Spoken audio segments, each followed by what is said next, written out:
America is home to 33 million small businesses, the beating heart of communities across the country. And proof that the American dream is still alive.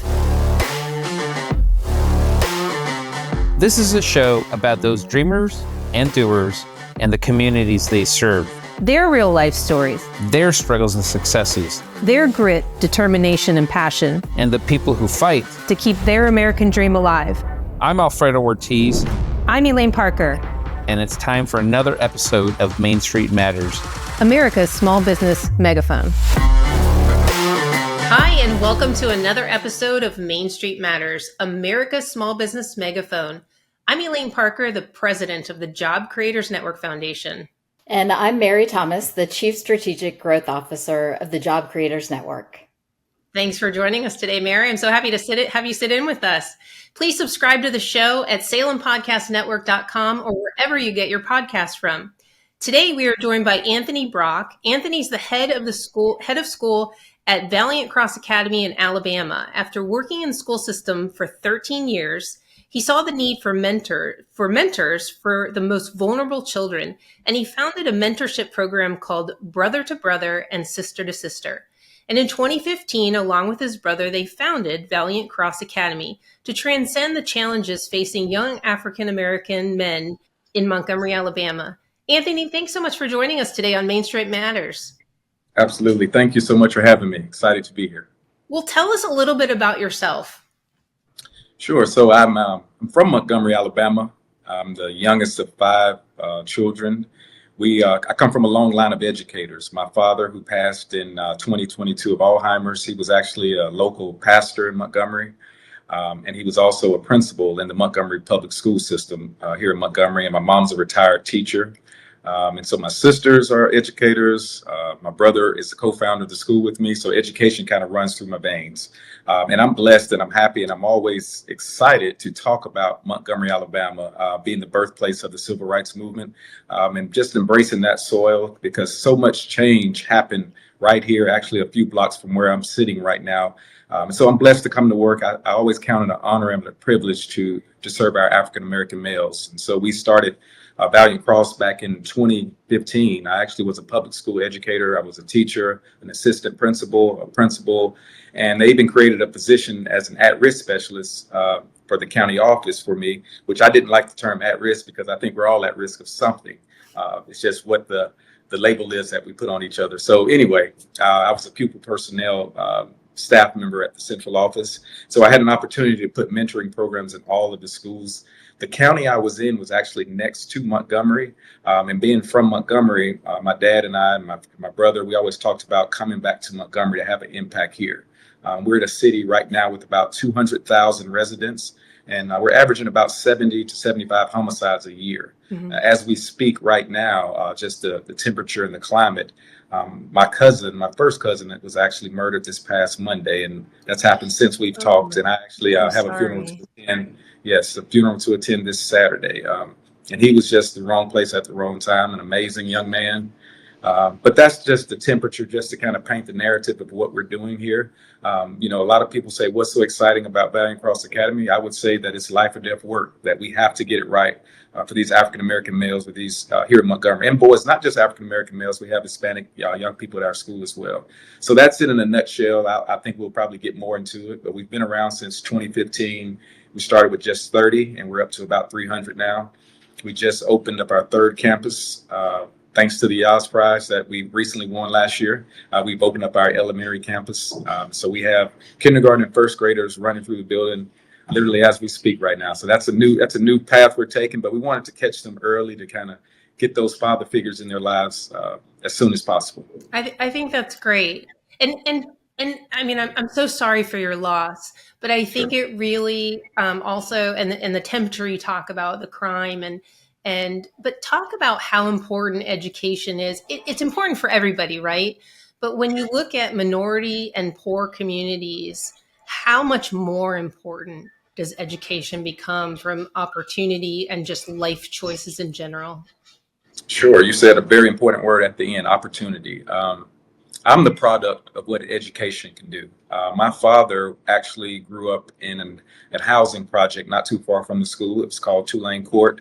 housing project. Their parents died at an early age, and it was 5 or 6 siblings in the house. At that time, they had to decide whether the state would come in and kind of split them up because they didn't have siblings in the house. But they had an aunt who kind of rallied behind them and said, I'll take them in. Aunt Leela, she's affectionately known as, I never had the opportunity to meet her, but she said, if you're going to live in this house, you're going to get an education.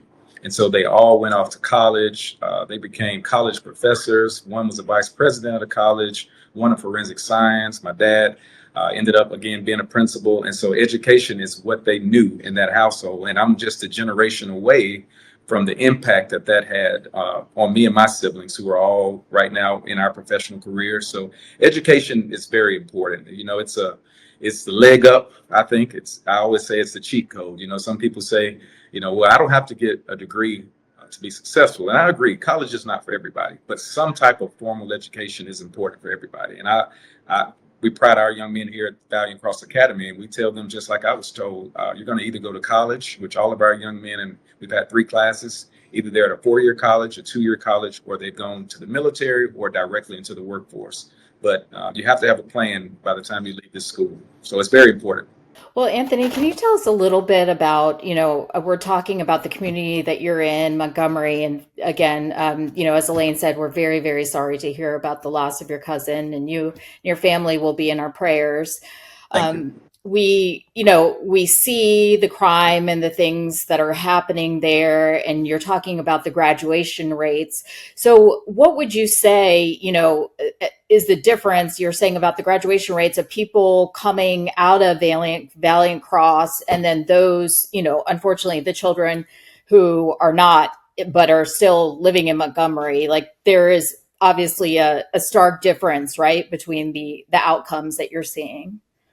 Yeah, well, I would say the biggest difference is, you know, we're able to customize our education for each one of the young men that we have at our school. We have no more than 30 to 40 per grade level. And so we can actually sit down with that child and figure out what it is that they want to do. We're creating academies here. The one I'm most proud about is that we're starting an education academy that we can start feeding more African-American males into the teaching profession, because, of course, the percentages are very low, startling low.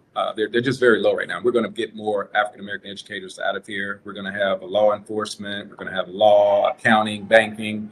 We have those young men that want to learn trades and things of that nature. But I would think the secret sauce here is that we intentionally love on our young men. We don't just tell them that, we show them that every single day. Like, we're going to events this past summer. You know, if they lose loved ones, I don't even have to call my staff. They just kind of show up, you know. And, you know, I think Valiant Cross has a place on the wall. And I always like to tell everybody that I'm a proud public school graduate. I still believe in the public schools. However, I do believe in educational freedom or school choice as well. I think the parent gets that opportunity. And so, you know, I don't like to say we're here and other schools are there, because every school is not for every child. But I think those that Valiant Cross is good for, I think it's excellent for. And I would like, if I had young men, I have 2 beautiful daughters and a wife, but if I had sons, I would want them at Valiant Cross because of the values that are being taught here.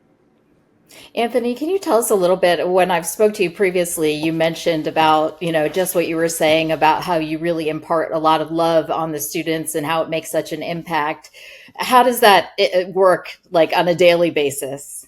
Sure. So we have something called Morning Village at every campus, which we have 3 campuses now. Every morning they process into the church. Every young man has an opportunity to go to the altar and pray and just, you know, ask God to help their family, or if they have any cobwebs from last night, just to pray about them. And then we stand up, we do our mottos, like our Value Cross motto, which has our 5 core values: honor, discipline, integrity, excellence, and love. They're embedded in our motto. They do scriptures. They do Philippians 4:13 every morning, Colossians 3:2, which is set your mind on things above, not on earthly things.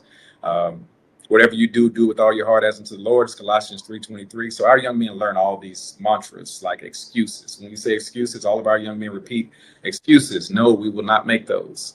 And work. Anything worth having is worth working for. They say these things every single day, and it's just kind of embedded in who they are. And so by the time they leave the church, I intentionally have every adult in the room to tell every young man that I love them. And so I stand at the door. That's my spot. And so there's videos out there on social media where I'm standing there and I'm just telling each single guy I love them. Great day, great day, great day. And so it's kind of a reset every day. It's not just a village it literally does take a village to raise children. And so we invite parents. We have a lot of community members that come out. And then throughout the day, every single teacher, every single class period stands in the threshold of the door. They greet the young man with another "I love you," and then they start every class period out at every campus with prayer, 1 minute meditation, and another affirmation. So there's so much mentoring that is built into and throughout the day. And we show them, we have athletics here, but those that are not participating in athletics here may be taking piano lessons or recital somewhere, or their theater, they're acting. Our staff they show up. And I look for people who have a heart to serve, not people that just want to check the box for having a job. It really is. I mean, I love how all this sounds. I'm a free marketer at heart. And when I hear new ideas and innovation and essentially entrepreneurship, I recognize it. And I recognize what you've done is injected competition into your community. And you are, in a sense, competing with the public school system because you're offering an education that parents have a choice. And they have the opportunity to say, the public school system worked great for, say, my oldest, but my middle child needs this kind of school. And so I'm glad I have that choice. Why do you think there's such resistance to offering that kind of choice to communities, particularly communities, minority and poor communities that sometimes really end up with some of those poor performing public schools? Great question. I would say that sometimes we all have a tendency to get comfortable with the status quo. And so sometimes when things aren't challenged, and whatever profession that is, then we can get complacent. And so I think the choice, so when you talk about competition, I'm very competitive. We teach our young men inside to be competitive, like not just in athletics, not just in my social media likes, compete in class, compete in life. Like the scripture I said, whatever you do, do with all your heart. I say, if you're going to put your belt on, we wear uniforms, they wear ties every day. Don't halfway put your uniform on. Don't halfway put your tie on. Don't come with your shirt not ironed. And that correlates to the same thing inside the school. Like I want to the excellence to just bounce off the wall so much that it not only affects the young people in this school, that it impacts schools that are around us as well. So competition to me is good because it brings up the level and the quality of work and the quality of competition. And it really makes success across the street. It makes success around the block or on the other side of town when we can all compete in a loving way. Everybody rise together.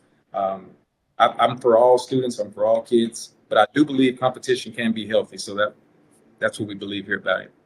And you're about to hit your essentially 10-year anniversary. So congratulations. Thank on you. that. Thank you.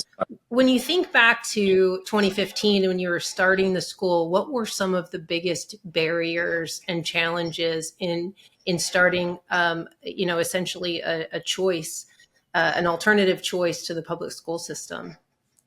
Sure. Well, our school, ironically, sits directly across the street from the AEA building, which is the Alabama Education Association. And so that's the huge teacher union here in the state of Alabama. But the good thing is that I knew a lot of people in the public schools, and I knew a lot of people that work over there as well. But when you talk about hurdles, anytime you're coming in with an unknown variable, a lot of people are uncomfortable about it. I think we were kind of blessed because we started out so small with just 30. And it wasn't as threatening then. I think if we had jumped right on the scene with the 300 in the 6th through 12th grade like we are now, we kind of inched along and kind of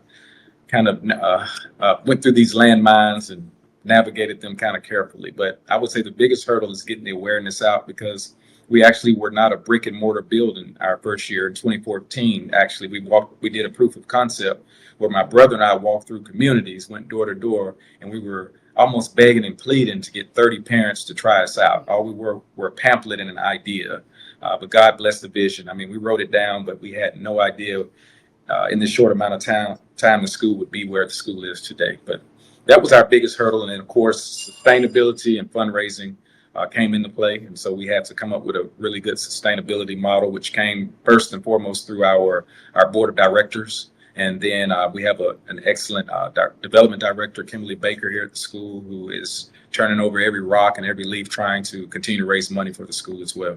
So, Anthony, how has the reaction been in the community since you started the school? I mean, is there an overwhelming, desire to get kids into the school by, parents want their kids in, or how's it been going? Yeah, so I'm blessed to say that we actually don't have to promote the school as far as enrollment drives, because we get a lot of parents that show up and, just like I said, they just want that option for their young men. Early on, we're like the first all male school, definitely in the city, but if it was one in the state before, I'm not sure, but not that I'm aware of. And so a lot of people it was an unknown. But now when they see that the values being taught is that you're going to be a solid husband one day, you're going to be a solid father, and you're going to be a solid community member one day. I think the more and more they see that, as the climate and the culture sometimes in our community shows other things, whether that's through the horrible, horrible music sometimes that these young people listen to, whether it's the social media things that are pulling at them. I think, I talk to them about guarding their ears and their eyes and what they're taking in. And so there's a lot of the things that the parents are teaching at home. And so a lot of them are coming to our doorstep now, looking for this. And 75 to 85% of African-American males are born to single parent homes. And I always say kudos to those mothers who didn't have that option, and they stood in there and they're still raising those young people. But however, I don't think I know that these young men, they need men in their lives that they can point to, other than the ones just that they see on TV or that they hear possibly through different music or whatever they're listening to. So, do you think that there's the need in the community for you to continue to expand as you're able to, and, raise the funding and resources that you need? There's a huge need to continue to raise. We actually operate with a really small budget for all that we're doing. Like I said, we have 3 campuses here. The Yas Prize, after winning the Yas Prize, we've talked about scaling to other cities. Definitely, we just opened up the elementary school. But another interest of mine is opening up a center for leadership training, or a center for urban education, where teachers can come to Montgomery. They can train on civil rights, social justice, and also do an intensive here at the school working with our young men, so that they can be better prepared when they go out. And that'll be open to all teachers. So I just want to make an impact out of this school that's going to touch people everywhere. Anthony, we like to say that school choice or education freedom is about parental empowerment. And we've seen a huge shift really since the pandemic, where parents, essentially saw what their kids were learning or not learning, for that matter, during the pandemic, when they were watching them on Zoom and hearing what they said. And they said, this doesn't work. This isn't working for my family. The idea behind education freedom is obviously that the money follows the child. And there's the argument that I hear is, well, that's taking money out of the public schools and hurts the students and the whole infrastructure of the public school system. Explain why that's not the case, that the money should follow the child, and it's not hurting the public school system in doing so. Yeah, and I think, it also dilutes the amount of students that are in some of these public schools as well, by having these different school choice options in different cities as well. So, the money does sometimes follow the student, but again, sometimes we get caught up in talking about where the money follows, and we forget to talk about the students. Because I won the Yas Prize, I've become a contributing writer for Forbes magazine. And I recently did an article on school choice. And I talked about this discussion should not be about private schools, charter schools, home schools, or public schools. It should be about good schools. So my focus is, like, I'm not pro anything. I'm just for educational freedom. I'm for school choice, because we need to be looking at what schools work, what models work, and we need to promote more of those models. And those who are at schools that aren't performing well should be open enough and have a growth mindset enough to know, or to say, hey, I'm going to go learn, sorry about that, Bill. I'm going to go learn best practices from these other schools that are working well. So that's my mindset, that the conversation should shift more to what's best for students, not what's following the people, or in the office down wherever. We're fighting over the money. We're fighting over these things. What's best for that child? That's what's most important, I believe. I love that, is that you talk about just good schools. That's kind of how I talk about a lot of things, like our energy sources. Like I always say I'm a all of the above girl, like gas, Yeah, electric, you name it, but sure, let the best model win, and sure. people will vote with their dollars, their feet, and in this case, they'll vote with what's best for their children, and that's a very personal decision I think, for families. Um, Yeah. Can you imagine? I'm no, sorry to go ahead. interrupt. Can you imagine if we were like in a city where it was only one doctor or one dentist, and whatever quality of doctor or whatever quality of dentist that was, that's who you would have to go to. So that would just be, or one grocery store. It's no health wise stores, no Publix, no Kroger, whatever's in your Right. area. And so everybody has to choose from this store, and it wouldn't be prudent. It wouldn't make any sense to me. You know what I mean? So competition is good, options are good, and I think people should have the right to choose. Absolutely. So what Yeah. is your advice to other state leaders and community leaders who want to bring education freedom to their state, but they're running into the obstacles in getting the legislation passed? Obviously, Alabama has passed school choice or education freedom. I actually don't know if it's universal in Alabama. Um, It's it is. it's getting there. Okay. Yes, it is. It Wonderful. is. So we have our new ESAs that'll be coming down the pipeline next year. But we do have everybody has access to the Alabama Opportunity Scholarship or the Scholarship for Kids Fund, which are SGOs here in the state of Alabama, and we take advantage of both of those. Been very helpful to us so That's far. great. What is your advice to Yes. other state legislators that are considering ESAs and that type of legislation, in really messaging around it to help not only other lawmakers understand it, but the community and how they could benefit from it? Yeah, so I think it's very important that first of all, everybody opens their minds up and stop being so closed-minded. Just because this is the way we've always done it does not always work. One of the most impactful things that I did in 2014 with my brother and a busload of people is we took some tours and we visited some charter schools. We went to the KIPP schools in Atlanta. We went to a school called Nashville Prep. We went to Purpose Prep in Nashville, and we started looking at a lot of models. And through doing that, we realized that, wait a minute, the way we're doing it, or the same old assembly line, there's so many options out there to schools. And I would recommend that, if they can convince enough people to get on a bus, visit some of these states where school choice is happening. Like, we're open to anyone. We get so many visitors through here. I would challenge them to say, if you can put people on a bus, come spend the day at Valiant Cross, then your mind may change. You may have a shift in your thought process because, there are schools across town right now that are private schools that are really good, that are high quality schools, that are affluent schools that may not be the right school for the young men in this building, may be the right school for some of the young men in the building. But, so everybody needs options. And so I would say keep their mind open and visit, research. Just don't think one way is the right way all the time. I think that's a great message. Anthony, this is literally, I've been told, and it's been described to me as the civil rights issue of our time. And it's just so important for everybody, but for minority and poor communities. Education is the key. It is absolute key. So I want to thank you for everything that you're doing. And I want to help get your story and your message out there even more. So thank you so much for taking the time to join us on Main Street Matters. This truly is a Main Street issue. And thank you all for taking the time to listen to us again today. Main Street Matters is part of the Salem Podcast Network. New episodes debut every Wednesday and Friday. You can subscribe to the show at salempodcastnetwork.com or wherever you get your podcasts from. And we'll be back soon with another episode.